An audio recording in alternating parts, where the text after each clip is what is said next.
நம்ம cloud kitchen start பண்ணி இன்னைக்கு 6வது நாள் ஆயிருச்சு. காலையில லேட்டா தான் எந்திரிச்சேன். எந்திரிச்சோனே கருவேப்பில செடிக்கு தண்ணி ஊத்திட்டு, ஒரு வெந்நீர் குளியல போட்டுட்டு, சாப்பிடாம கொள்ளாம ஆஃபீஸ் கிளம்பி போயிட்டேன். கூந்தல் கொஞ்சம் அதிகமா இருக்கிற மாரி ஃபீல் ஆச்சு. அதனால ஆஃபீஸ் பக்கத்திலேயே ஒரு கடை இருக்கு. அங்க போயிட்டு, அண்ணா ஒரு கட்டிங் போடலாமான்னு கேட்டேன்.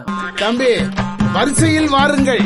ரைட் விடுங்கன்னு சொல்லிட்டு நாயகன் படம் போட்டுருந்துச்சு. பார்த்துட்டே உட்காந்துருந்தேன். அப்புறம் நம்ம டர்ன் வந்துருச்சு. அருமையான ஒரு கட்டிங்க போட்டு விட்டுருந்தாப்ல. ஹேர் கட் நல்லா இருந்தா கமெண்ட்ல நாயகன் ஒரு கமெண்ட்ட போட்டு விடுங்க. நேரா அப்படியே சிக்கன் கடைக்கு போயிட்டு ஒரு 1/2 கிலோ சிக்கன வாங்கிட்டு ரூமுக்கு வந்தோனே ஒரு குளியல போட்டு மணமான ஒரு டீ சாப்பிட்ட உடனே சமையல் வேலைய ஸ்டார்ட் பண்ணிட்டேன். ஒரு 3/4 மணி நேரத்துல பிரியாணி வேலைய முடிச்சுட்டு கரெக்ட்டா ஒரு 7 மணி போல Zomato கிளம்பிட்டேன். என்னங்க எனக்கு ஒண்ணுமே புரியல. அதுதானப்பா எனக்கும் புரியல. எதுக்கு இந்த விபரீத முடிவுன்னு கேட்டீங்கன்னா, நம்மகிட்ட இருக்கிற டேட்டா படி பார்த்தா நம்மளோட ஆர்டர்ஸ் எல்லாமே 11 மணிக்கு மேல தான் வருது. யோசிச்சு பார்த்தேன். அப்ப நம்ம Zomato ஓட்டிட்டு ஒரு 10 மணிக்கு ரூமுக்கு வந்தா 1 மணி நேரம் ரெஸ்ட்ட போட்டு 11 மணிக்கு ஆன்லைன் போனா, ஆர்டர் வரும்னு ஒரு கணிப்பு. அதனால இப்ப 7 மணிலிருந்து 10 மணி வரைக்கும் நம்ம Zomato ஓட்ட போறோம். இன்னைக்கு Zomatoலயே ஆர்டர் நல்லா தான் போயிட்டு இருந்துச்சு. ஒரு ஆர்டர் எடுக்கலான்னு ஒரு மரத்துக்கடியில வெயிட் பண்ணிட்டு இருந்தேன்.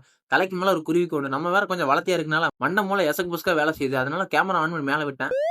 அப்புறம் ஒரு 10:30 போல வீட்டுக்கு வந்து ஃப்ரெஷ் அப் ஆயிட்டு, பிரியாணி போட்டு சாப்பிட்டு, Zomatoல ஆன்லைன் போயிட்டு, பைசன் படம் பார்க்கலாம்னு ஓப்பன் பண்ணிட்டு, படத்த பார்த்துட்டு 1/2 மணி நேரத்துல நம்ம நெனச்ச மாரி ஆர்டரும் போட்டாங்க.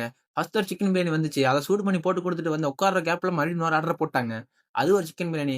அதையும் சூடு பண்ணி குடுத்துட்டு, உச்சகட்ட உற்சாகத்துல படத்த பார்த்து முடிச்சுட்டு ஒரு 3 மணி போல தூங்கிட்டேன். நன்றி, வணக்கம்.